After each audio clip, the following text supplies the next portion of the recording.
एक मुलाकात ऐसी शख्सियतों के साथ जिन्होंने दिया है अपने जीवन को एक नया मुकाम।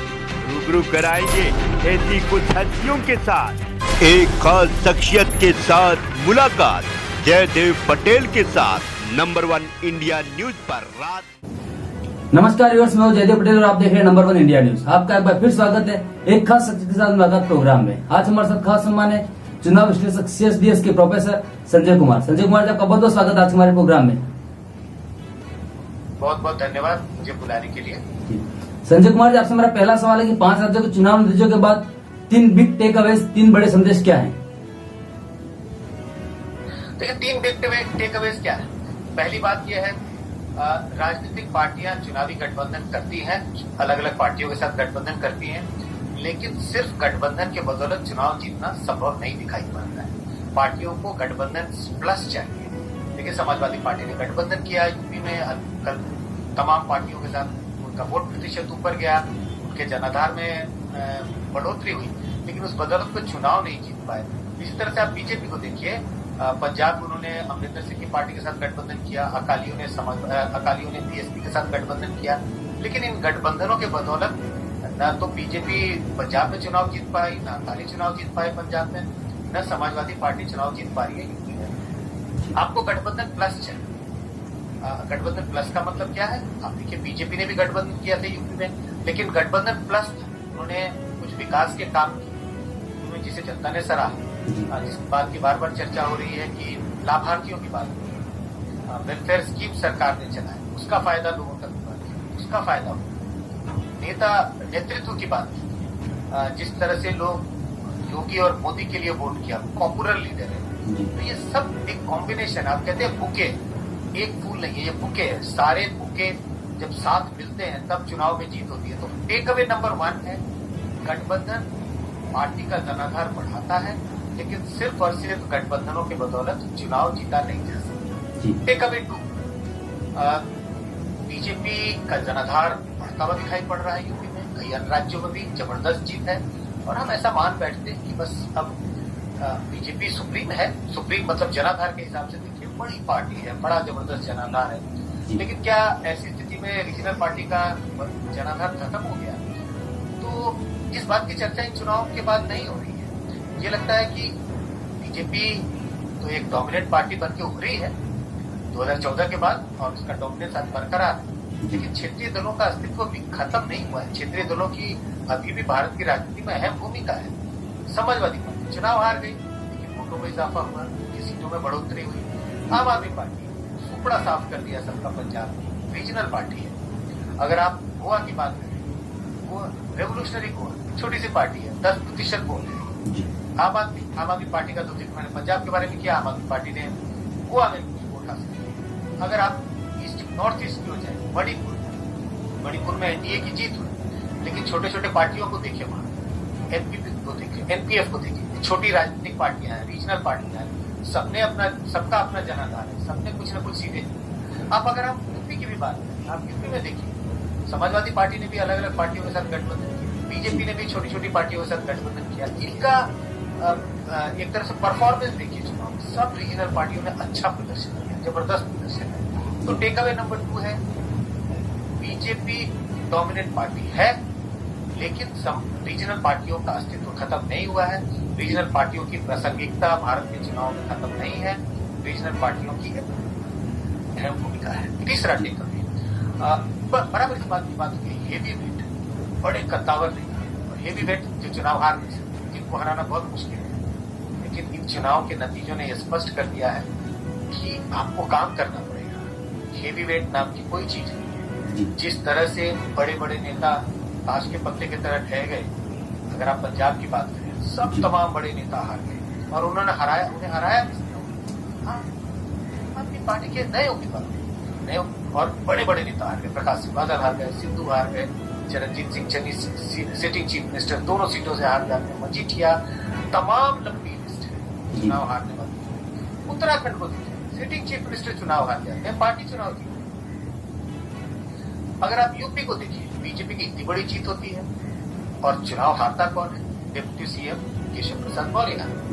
स्वामी प्रसाद मौर्य का जिक्र हो रहा है, बड़े नेता, कद्दावर नेता, अपने समाज के बीच में बड़ा जनाधार, चुनाव नहीं बचा पाते जी। तो टेक अवे नंबर 3 है, चुनाव में, राजनीति में आपका कद आपके काम के बदौलत बढ़ता है, न कि एक आपने अगर सिर्फ एक छवि बन गई है कि आप कद्दावर नेता है और आपको हराया नहीं जा सकता है। इस मिथ को तोड़ रहा है ये चुनाव जी। संजय कुमार जी, जो लोग ये कह रहे हैं कि कांग्रेस का अंत होने वाला है और मोदी के सामने केजरीवाल का नया चैलेंज खड़ा होने वाला है, इसका मतलब क्या वो बहुत जल्दबाजी में है? मुझे लगता है स्टेटमेंट थोड़ी जल्दबाजी में दी जाए। ये जरूर है, अगर आप 5 राज्यों में चुनाव देखिए तो कांग्रेस की सिर्फ हार ही नहीं हुई है, बड़ी हार भी है। तो देखिए 3% से भी वोट कम, 2 सीटें। अगर आप पंजाब को देखें, बड़ा साफ, जहां पंजाब में कांग्रेस सत्ता में थी वहां भी बुरा हाल है। अगर आप मणिपुर को देखें तो मणिपुर में भी कांग्रेस का जनाधार एकदम खिसक गया है। सिर्फ 2 ऐसे राज्य हैं जहां कांग्रेस हार के बावजूद अपना जनाधार कुछ बरकरार रखी है, उत्तराखंड और गोवा। तो 3 राज्यों में करारी हार। आम आदमी पार्टी पंजाब में की सरकार बन रही है, गोवा में तो उन्होंने कमोबेश कुछ ठीक ठाक प्रदर्शन किया है। ये जरूर है कि अगर ये समझा जाए कि कौन सी ऐसी पार्टी है जो राष्ट्रीय स्तर पर उभर सकती है, बीजेपी का मुकाबला कर सकती है, तो आम आदमी पार्टी के उभरने के आसार नजर आ रहे हैं। लेकिन क्या 2024 में वो उभर पाएंगे? मुझे लगता है इस पर बड़ा प्रश्न चिन्ह है। कांग्रेस श्रिंक कर रही है, कांग्रेस जगह क्रिएट कर रही है, विकेट कर रही है स्पेस, जिसको आम आदमी पार्टी भरने की कोशिश कर रही है। लेकिन अभी ये स्थिति नहीं है कि 2024 में आम आदमी पार्टी कांग्रेस को रिप्लेस कर देगी और एक विकल्प के रूप में सामने आएगी। अभी थोड़ी जल्दबाजी है जी। संजय कुमार जी, क्या आपको लगता है कि कांग्रेस का जो शीर्ष नेतृत्व है उसमें कहीं इनकी कुछ कमी है? कोई शक नहीं है, लेकिन सिर्फ एक कमी के बदौलत कांग्रेस के कारण कांग्रेस इतना खराब प्रदर्शन कर रही है, मैं ये नहीं मानता। नेतृत्व में कमी है, नेतृत्व की कमियों के बारे में विपक्ष की पार्टियां हमेशा बात जिक्र करते रहती हैं। लेकिन देखिए दिक्कत कहाँ है कांग्रेस पार्टी की? सबसे बड़ी नेतृत्व को लेकर इस बात पर है, किसी पार्टी के नेतृत्व को दूसरी पार्टी के लोग तो उसको क्रिटिसाइज करते हैं, उसमें कोई खास बात नहीं, वो तो होता रहता है। लेकिन जब पार्टी के नेतृत्व को पार्टी के अंदर से चैलेंज आना शुरू, मैं G23 की बात कर रहा हूँ, तमाम ऐसे लीडर हैं कांग्रेस के अंदर जो इस बात को उठा रहे हैं, आवाज बुलंद कर रहे हैं, नेतृत्व परिवर्तन की जरूरत है, कांग्रेस में रिफॉर्म्स की जरूरत है। तो नेतृत्व में कमी तो कहीं ना कहीं दिखाई पड़ती है, लेकिन मैं ये नहीं मान रहा हूँ कि कांग्रेस का इतना खराब प्रदर्शन सिर्फ और सिर्फ नेतृत्व की कमजोरी की वजह से है। कांग्रेस में और तमाम दिक्कतें हैं, और जब तक इन सारी चीजों को, जो कहते हैं लूप होल्स, जो गैप्स हैं, सबको जब तक टाइट नहीं किया जाएगा तब तक कांग्रेस मतलब चुनावी जीत के पथ पर नहीं चल पाएगी। जी। संजय कुमार जी, क्या 2022 ने दिखाया 2024 की तस्वीर, इसे कैसे देखते हैं आप? तस्वीर, अगर आप, ऐसा नहीं है कि 2022 के नतीजे बिल्कुल ये संकेत दे रहे हैं कि अब 2024 में भी यही होगा। बार बार इस बात का जिक्र हो रहा है कि 2022 सेमीफाइनल है और अब तो फाइनल बीजेपी ने जीत लिया। आप किसी भी खेल का जिक्र करें, जब कोई टीम सेमीफाइनल जीतती है तो क्या वो फाइनल भी जीत जाती है? होता क्या है, सेमीफाइनल आप जीतते हैं, आपकी फाइनल में खेलने की गुंजाइश बढ़ती है, आप सेमीफाइनल खेलते हैं, आपकी प्रोबेबिलिटी बढ़ती है कि आप फाइनल भी जीत सकते हैं। वैसे ही कुछ हाल चुनाव का भी है। 4 राज्यों में बीजेपी ने जीत हासिल की है, इसको अगर हम सेमीफाइनल मान लें तो ये तो तय है कि फाइनल में पार्टी कड़ा मुकाबला देगी, पार्टी मजबूती से इस फाइनल खेलने की तैयारी कर रही है। लेकिन सिर्फ इन नतीजों के कारण हम ये मान लें कि बीजेपी ने 2024 का फाइनल जीत लिया, मुझे लगता है इसमें भी थोड़ी जल्दबाजी करनी होगी। लेकिन ये जरूर है, दूसरी पार्टियों के मुकाबले जो बीजेपी है वो बड़ी स्ट्रांग है। 2024 में जब वो चुनाव लड़ेगी तो बड़े एक स्ट्रांग फोर्स के रूप में जा रही है। और जिस तरह से होता है क्रिकेट में, हॉकी में, एक तरफ बड़ी मजबूत टीम होती है और दूसरी तरफ एक नौसिखिया होता है, टीम ऐसी होती है जो नया मैच खेल रहा हो, वैसी कुछ स्थिति होती हुई दिखाई पड़ती है। कई बार आपने देखा है अपसेट भी होता है। आप 1983 का वर्ल्ड कप की बात कर ले, क्रिकेट वर्ल्ड कप का, जिसने सोचा था कि भारत वर्ल्ड कप जीत करके लाएगा इंडिया, लेकिन बड़ा अपसेट था, इतनी बड़ी माइटी टीम वेस्ट इंडीज को हराई थी।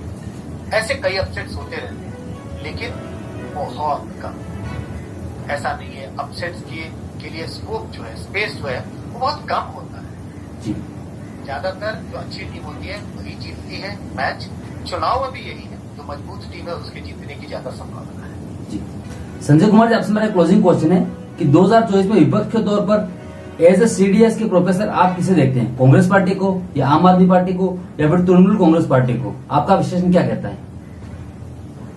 बिल्कुल साफ है। 2024 की हम बात करें और राष्ट्रीय परिप्रेक्ष्य में देखें कि कौन बीजेपी को का मुकाबला कर सकती है, इसमें कोई शक नहीं है, वो कांग्रेस ही है। तो कांग्रेस ही है जो बीजेपी का मुकाबला करेगी। अब इस मुकाबले में वो पिछड़ ही रहेगी या कहीं बीजेपी को मात देगी, टक्कर देगी, वो एक अलग बात है।